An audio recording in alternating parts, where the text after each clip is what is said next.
I just want to explain how you need to set yourself up and the basics of what you need if you're going to come to my online class I call Strong Bones, or it's working really with resistance training.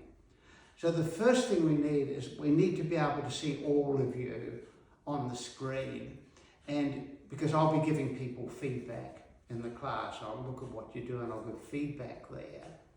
And we'll need to, if you can wear clothing that's fairly light, not like my black t-shirt, but overall that's fairly light clothing.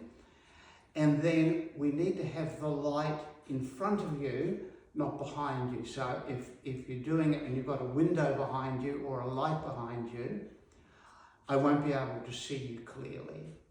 So they're the basics for just setting up. Now what you're going to need for the class, at a minimum, is we could do with, we've got a yoga mat here. You don't absolutely have to have a yoga mat, okay, but it's probably useful to have that. The other thing we'll need is a chair, and a chair with a fairly straight seat there, if you have got that. And also, if you've got a lower chair, that's also good. And then we're going to need, at the minimum, some weights. So I've got you see, I've got a selection of different weights back here. I've even got more in the background here. So I've got 1, I've got 2, I've got 3, I've got 5 kilo weights. I've got, and probably, I think in these classes we'd probably be working around that level, 1, 2, 3, 4, 5, maybe 6. But mostly we're going to work mostly with the lower weights, because what we want to really focus on is your overall coordination in the movement. And if we're working with too heavy weights, often then we tend to lose the coordination within the movements. And then I've got the kettlebells as well. That's an 8 kilo, and that's a 20 kilo. And I don't think we'll be doing, probably won't do with 20 kilo with people. So you don't need a lot of weight. You need at least something there. And sometimes in the classes, we actually even will take the weights away to just get people coordinated within the movement, so that people are coordinated to begin to work with the weight.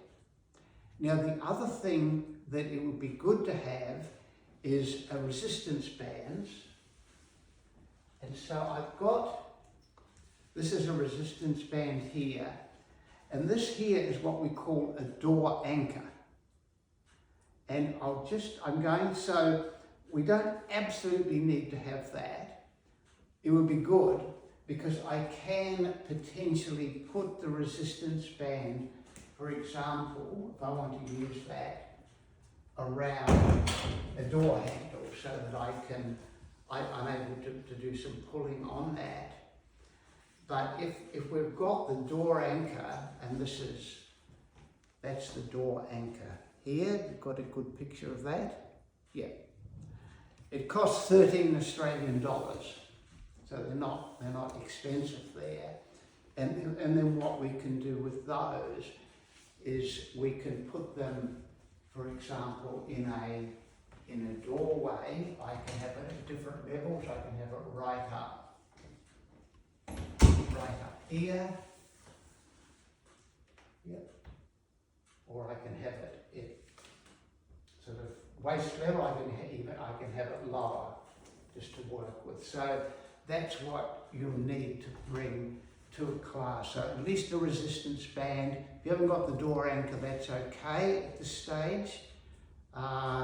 We'll need some, but they can be 1, 2, especially if you're really new to this, quite lightweight. We don't need anything heavy. So I think that's everything that people need to know. And it is important that I can see you on the screen, and that your clothing is light. So that's it, that's the information you need.